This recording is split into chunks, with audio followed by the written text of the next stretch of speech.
ഇന്ന് രാവിലെ റിയാസ് സലീമിൻ്റെ ഒരു ഭീഷണി സന്ദേശം എനിക്ക് ഭീഷണി സന്ദേശം വായിച്ചതിന് ശേഷം ഞാൻ നന്നായിട്ടൊക്കെ പേടിച്ചു. എന്തായാലും ഇന്നത്തെ വീഡിയോ എന്ന് പറയുന്നത് റിയാസ് സലീമിൻ്റെ ഭീഷണിയും എൻ്റെ ഭയവുമാണ്. കുറച്ച് മറുപടി ഞാനിവിടെ പറയാം. എന്തായാലും റിയാസ് സലീമിൻ്റെ ഇന്നലത്തെ ഒരു വീഡിയോ എടുത്ത് ഞാൻ റിയാക്ട് ചെയ്തിട്ടുണ്ടായിരുന്നു. ആത്മാഭിമാനമുള്ള ഇന്ത്യക്കാരെന്നുള്ള രീതിയിൽ റിയാക്ട് ചെയ്തിരിക്കാൻ നമുക്ക് പറ്റത്തില്ല. നമസ്കാരം. ആദ്യം തന്നെ ഒരു കാര്യം പറയാൻ ഞാൻ ആഗ്രഹിക്കുകയാണ്. ഈ വീഡിയോയിൽ ചിലപ്പം സംസാരിക്കുന്നതിനിടയ്ക്ക് എനിക്ക് എൻ്റെ കൺട്രോൾ പോയേക്കാം. അങ്ങനെ ഒരു കാര്യത്തെക്കുറിച്ചിട്ടാണ് ഞാൻ ഈ വീഡിയോ റിയാക്ട് ചെയ്യുന്നത്. ഇപ്പോൾ റിയാസ് സലീമിന് കുറച്ച് ദിവസം കൊണ്ട് കുരു പൊട്ടിയിരിക്കുകയാണ്. എപ്പോഴാണെന്ന് ചോദിച്ചു കഴിഞ്ഞാൽ എക്സാക്റ്റ് ആയിട്ട് നമ്മുടെ രാജ്യം തിരിച്ചടി തുടങ്ങിയതിന് ശേഷം റിയാസ് സലീമിന് ഇരിക്കപ്പുറതിയില്ല. അവന് നമ്മുടെ രാജ്യത്തെ ഓർത്ത് ലജ്ജ തോന്നുന്നത്രേ, നാണം തോന്നുന്നത്രേ. എന്തിനാണെന്നറിയാമോ? നമ്മുടെ രാജ്യത്ത് നമ്മുടെ സാധാരണക്കാരെ കയറി ഉപദ്രവിച്ചവർക്കെതിരെ നമ്മൾ തിരിച്ചടി കൊടുത്തപ്പോൾ അവന് ലജ്ജ തോന്നുന്നു. ഇത്രയും നാളും ഇല്ലാത്ത സ്നേഹപ്രകടനമാണ് അവൻ നടത്തിക്കൊണ്ടിരിക്കുന്നത്. ഇത്രയും നാളും ഇല്ലാത്ത സമാധാനത്തിന്റെ സന്ദേശങ്ങളാണ് അവൻ ഇൻസ്റ്റഗ്രാം സ്റ്റോറിയിലൂടെ പകർന്നു നൽകിക്കൊണ്ടിരിക്കുന്നത്. അപ്പോൾ ഈ രാജ്യത്തോട് നാണം തോന്നുന്നു, രാജ്യത്തോട് ലജ്ജ തോന്നുന്നു എന്ന രീതിയിൽ സ്റ്റോറി ഇടുമ്പോൾ ആത്മാഭിമാനമുള്ള ഏത് ഇന്ത്യക്കാരനും, രാജ്യത്തോട് കൂറുള്ള, രാജ്യത്തോട് സ്നേഹമുള്ള ഏത് ഇന്ത്യക്കാരനും അതിനെതിരായിട്ട് പ്രതികരിക്കും. അപ്പോൾ 1-2 യൂട്യൂബേഴ്സ് അതിനെതിരെ പ്രതികരിച്ചു. ഞാനും പ്രതികരിച്ചിരുന്നു. ഇൻസ്റ്റാഗ്രാമിലും ഞാൻ വീഡിയോ പോസ്റ്റ് ചെയ്തു. ഇതുവരെ ഞാൻ എൻ്റെ ഇൻസ്റ്റാഗ്രാമിൽ ഇത്തരം വീഡിയോസ് പോസ്റ്റ് ചെയ്തിട്ടില്ലായിരുന്നു. പക്ഷേ ഇതെനിക്ക് പോസ്റ്റ് ചെയ്യണമെന്ന് തോന്നി. അതുകൊണ്ട് തന്നെ ഞാൻ ഇൻസ്റ്റാഗ്രാമിലും പോസ്റ്റ് ചെയ്തു. അത്യാവശ്യം ആ വീഡിയോയ്ക്ക് നല്ല വ്യൂസ് വരുന്നുണ്ട്. അപ്പോൾ ഇങ്ങനെ ഇൻസ്റ്റാഗ്രാമിലൊക്കെ പോസ്റ്റ് ചെയ്തപ്പോൾ ചില യൂട്യൂബേഴ്സിനെതിരെ നമ്മുടെ റിയാസ് സലീം ഭീഷണിയുമായിട്ട് എത്തിയേക്കുകയാണ്. അവൻ ഭീഷണിപ്പെടുത്തിയേക്കുവാണ്. അവൻ പറയുന്നത് അവനെ സൈബർ ബുള്ളിങ് ചെയ്തത്രേ. ഇതാണോ സൈബർ ബുള്ളിങ് റിയാസ്? ഇത് സൈബർ ബുള്ളിങ് ഒന്നുമല്ല. ഞങ്ങൾ ചെയ്തത് സൈബർ ബുള്ളിങ് അല്ല. ഞങ്ങളുടെ രാജ്യത്തോടുള്ള സ്നേഹം ഞങ്ങൾ റിയാക്ഷൻ വീഡിയോയിലൂടെ കാണിച്ചു എന്ന് മാത്രമേ ഉള്ളൂ. നിന്നെ പോലെ ഈ രാജ്യത്തോട് കൂറും സ്നേഹവും ഒന്നുമില്ലാത്ത കുറെ നികൃഷ്ട ജന്മങ്ങൾ ഇപ്പോൾ രാജ്യത്തിനെതിരെ സംസാരിക്കുന്നുണ്ട്. അപ്പൊ അവരെ വകവരുത്തേണ്ട ഉത്തരവാദിത്തം ഞങ്ങൾക്കും കൂടി ഉള്ളതാണ്. കാരണം ഞാൻ ഈ രാജ്യത്ത് ജീവിക്കുന്നതാണ്. ഓക്കെ, ഈ രാജ്യത്തോടാണ് എനിക്ക് കൂറ്. ഇത് എൻ്റെ രാജ്യമാണ്. അപ്പോൾ എൻ്റെ രാജ്യത്തിനെതിരായിട്ട് നീ സംസാരിച്ചു കഴിഞ്ഞാൽ നിനക്കെതിരെ വീഡിയോ ചെയ്യുക തന്നെ ചെയ്യും. 10 അല്ല 100 വീഡിയോ ചെയ്യും. നീ ആർക്ക് വേണമെങ്കിലും കൊണ്ട് പരാതി കൊടുക്ക്. അപ്പോൾ അവൻ പറയുന്നത് അവനെ സൈബർ ബുള്ളിങ് ചെയ്തു എന്ന് പറഞ്ഞ് അവൻ പരാതി കൊടുക്കുമെന്ന്. എന്നാൽ റിയാസിന്റെ ശ്രദ്ധയിൽ പെടാത്തൊരു കാര്യം ഞാൻ ഒന്നും കൂടി ശ്രദ്ധയിൽപ്പെടുത്തി തരാം. കഴിഞ്ഞ ദിവസം നമ്മുടെ മിനിസ്ട്രി ഒരു നോട്ടീസ് ഇഷ്യൂ ചെയ്തു. ഇതാണ് ആ നോട്ടീസ്. ഈ നോട്ടീസിൽ എന്താണ് പറയുന്നത് എന്നും കൂടി ഞാൻ പറയാം. അതായത് ഏത് സോഷ്യൽ മീഡിയ ഇൻഫ്ലുവൻസർ ആണോ, ഏത് സോഷ്യൽ മീഡിയ പ്ലാറ്റ്ഫോം ആണോ നമ്മുടെ രാജ്യത്തിനെതിരെ സംസാരിക്കുന്നത്, നമ്മുടെ രാജ്യത്തിന്റെ ഇൻട്രസ്റ്റിനെതിരെ പോസ്റ്റുകൾ ഇടുന്നത്, ആ സോഷ്യൽ മീഡിയ ഇൻഫ്ലുവൻസറുടെ അക്കൗണ്ടോ അല്ലെന്നുണ്ടെങ്കിൽ ആ സോഷ്യൽ മീഡിയ അക്കൗണ്ട് ഉടനെ തന്നെ ബാൻ ചെയ്യാനാണ് ഈ നോട്ടീസ് പ്രകാരം പറഞ്ഞിരിക്കുന്നത്. നമ്മുടെ മിനിസ്ട്രി ഓഫ് ബ്രോഡ്കാസ്റ്റിംഗ് ഒക്കെ ഉണ്ടല്ലോ, മിനിസ്ട്രി ഓഫ് IT, അവർക്ക് കൊടുത്തേക്കുന്ന നിർദ്ദേശമാണ്. ഇത് ഡയറക്റ്റ് സെൻട്രൽ ഗവൺമെന്റിന്റെ കയ്യിൽ നിന്നുള്ള നിർദ്ദേശമാണ്. റിയാസ് ഇപ്പം സ്റ്റോറിയൊക്കെ ഡിലീറ്റ് ചെയ്ത് മിണ്ടാതിരിക്കുകയാണ്. പക്ഷെ റിയാസ് ഇട്ട എല്ലാ സ്റ്റോറിയുടെയും പ്രൂഫ് ഞങ്ങളുടെ കയ്യിലുണ്ട്. ഞങ്ങൾ കൊണ്ടുപോയി ഒരു പരാതി കൊടുക്കട്ടെ? 3 ലക്ഷം വരുന്ന നിന്റെ ഇൻസ്റ്റഗ്രാം പിന്നെ കാണുമോ ഇല്ലയോ നമുക്കൊന്ന് നോക്കാം. ആ ഇൻസ്റ്റഗ്രാം ബാൻ ചെയ്ത് കഴിഞ്ഞാൽ മോൻ എന്ത് ചെയ്യും? 3 ലക്ഷം വരുന്ന ആ ഒരു 3 ലക്ഷം ഫോളോവേഴ്സ് ഉണ്ട് നിന്റെ ഇൻസ്റ്റഗ്രാമിൽ.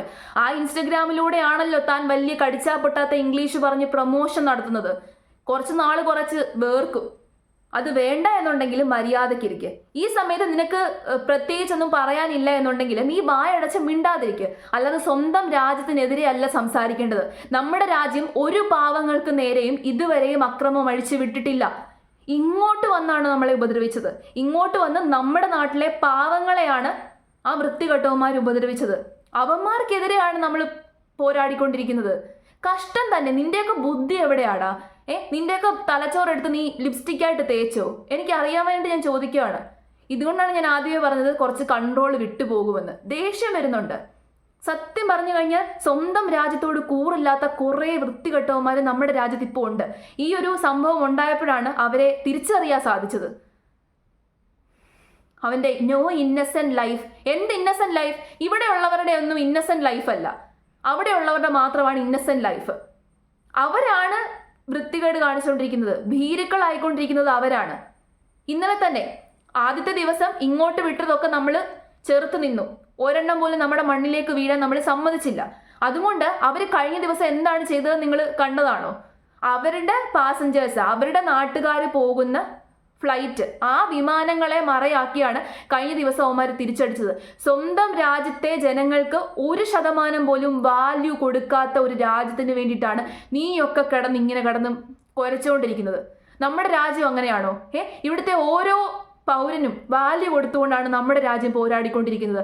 അവിടുത്തെ പൗരന്മാർക്കും അവിടെയുള്ള സാധാരണക്കാർക്ക് ആർക്കും ജീവൻ നഷ്ടപ്പെടരുതേ എന്ന് പ്രാർത്ഥിച്ചുകൊണ്ടാണ് നമ്മൾ ഓരോരുത്തരും പോരാടിക്കൊണ്ടിരിക്കുന്നത്. അപ്പം നിനക്ക് ഇങ്ങനെ പറയാൻ എങ്ങനെ സാധിക്കുന്നു റിയാസേ?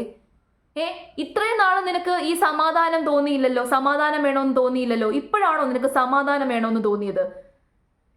കുറച്ച് ഇംഗ്ലീഷ് സംസാരിച്ചു എന്ന് വിചാരിച്ചിട്ട് വലിയവനാകുന്നില്ല, മഹാനാകുന്നില്ല. വായിന്ന് വരുന്ന വാക്കുകൾ നല്ല രീതിയിലുള്ള വാക്കുകൾ ഉപയോഗിക്കുക. നിനക്ക് നല്ല രീതിയിലുള്ള വാക്കുകൾ പറയാൻ താല്പര്യമില്ല എന്നുണ്ടെങ്കിൽ വായടച്ച് മിണ്ടാതിരിക്കുക. രാജ്യത്തിനെതിരെ സംസാരിച്ചു കഴിഞ്ഞാൽ ഈ നാട്ടിലുള്ള രാജ്യസ്നേഹികളായിട്ടുള്ള ആൾക്കാർ പ്രതികരിക്കുക തന്നെ ചെയ്യും. കാരണം ഞാൻ ജനിച്ചത് ഈ നാട്ടിലാണ്. ഓക്കെ, ഈ നാട്ടിലെ മണ്ണും വെള്ളവും വായുവുമാണ് എന്നെ ഇത്രയും വരെ ആക്കിയത്. ആ തോന്നലുള്ള ആ ഫീലിങ്സോട് കൂടിയിട്ട് ജീവിച്ചിരിക്കുന്ന ഒരുപാട് ഇന്ത്യക്കാർ ഈ നാട്ടിലുണ്ട്. അവർ പ്രതികരിക്കും. നീ പബ്ലിക്കായിട്ടാണ് പോസ്റ്റ് ചെയ്തത്, നീ പ്രൈവറ്റ് ആയിട്ടല്ല പോസ്റ്റ് ചെയ്തത്. നീ പബ്ലിക്കായിട്ട് പോസ്റ്റ് ചെയ്യുമ്പോൾ ആ പോസ്റ്റ് എടുത്ത് റിയാക്ട് ചെയ്യാനുള്ള അവകാശം എല്ലാവർക്കും ഉണ്ട്. നിന്നെ ചീത്ത വിളിച്ചിട്ടില്ല, നിന്നെ തോന്നിവാസം ഒന്നും പറഞ്ഞിട്ടില്ല, നിന്റെ ഐഡന്റിറ്റിയെ ചോദ്യം ചെയ്തിട്ടില്ല, നിന്റെ ഒരു കാര്യത്തെയും ചോദ്യം ചെയ്തിട്ടില്ല. ആകെ ചോദ്യം ചെയ്തത് നീ പറഞ്ഞ വാക്കുകളെ മാത്രമാണ്. നീ കൊണ്ട് കേസ് കൊടുക്കുക, ഞങ്ങളും കൊണ്ട് കേസ് കൊടുക്കാം. ആരാ വിജയിക്കുന്നതെന്ന് നമുക്ക് നോക്കാം. ഇത് കറക്റ്റായിട്ട് നിനക്ക് വേണ്ടിയിട്ട് മാത്രം ഞാൻ ചെയ്യുന്ന വീഡിയോ ആണ്. കാരണം എനിക്ക് അത്രയും ദേഷ്യം വന്നു, എനിക്ക് അത്രയും വിഷമം തോന്നി. നമ്മുടെ രാജ്യക്കാർ പോലും നമ്മുടെ രാജ്യത്തിനെ സപ്പോർട്ട് ചെയ്തില്ല എന്നുണ്ടെങ്കിൽ പിന്നെ വേറെ ആര് ചെയ്യും? കഴിഞ്ഞ ദിവസം ആ വൃത്തികെട്ട രാജ്യത്തിന് പൈസ കൊടുത്തേക്കുന്നു ലോകരാജ്യങ്ങളെല്ലാവരും കൂടി ചേർന്ന്. നിങ്ങൾ കണ്ടതാണല്ലോ. അതിൽ നിന്ന് തന്നെ നമുക്ക് മനസ്സിലാക്കാൻ പറ്റുന്നത് എന്താണ്? ഇത്തരം കാര്യങ്ങളെയാണ് ഈ ലോകം മുഴുവൻ സപ്പോർട്ട് ചെയ്യുന്നത്. നന്മയ്ക്ക് വേണ്ടിയിട്ട് പോരാടുന്നവരെ ആരും സപ്പോർട്ട് ചെയ്തില്ല. അപ്പം നമ്മുടെ രാജ്യത്തെ നമ്മളെങ്കിലും സപ്പോർട്ട് ചെയ്തില്ലെങ്കിൽ പിന്നെ വേറെ ആര് സപ്പോർട്ട് ചെയ്യും? വേറെ ആര് സപ്പോർട്ട് ചെയ്യും? ഇവിടെ ഈ മതം നോക്കി മാത്രം, എല്ലായിടത്തും ഈ മതം നോക്കി സപ്പോർട്ട് ചെയ്യുന്ന ചില വൃത്തികെട്ടവന്മാരുണ്ടല്ലോ, അവരോട് എനിക്ക് പുച്ഛം മാത്രമാണ്. നിങ്ങളൊന്നും മനുഷ്യരല്ല. മനുഷ്യത്വത്തിന് വേണ്ടിയിട്ട്, മനുഷ്യർക്ക് വേണ്ടിയിട്ട്, സമാധാനത്തിന് വേണ്ടിയിട്ടാണ് ഓരോ ഇന്ത്യക്കാരനും ഇപ്പൊ പോരാടിക്കൊണ്ടിരിക്കുന്നത്. നമ്മുടെ സൈന്യം പോരാടിക്കൊണ്ടിരിക്കുന്നത്. അവര് നമ്മുടെ സഹോദരങ്ങളാണ്. അവരെക്കുറിച്ച് പോലും നീ ആലോചിച്ചില്ലല്ലോ. അവർക്കെല്ലാം കുടുംബമുണ്ട്, അവർക്കെല്ലാം കുട്ടികളുണ്ട്, ഭാര്യയുണ്ട്, അമ്മയുണ്ട്, അച്ഛനുണ്ട്, എല്ലാവരും ഉണ്ട്.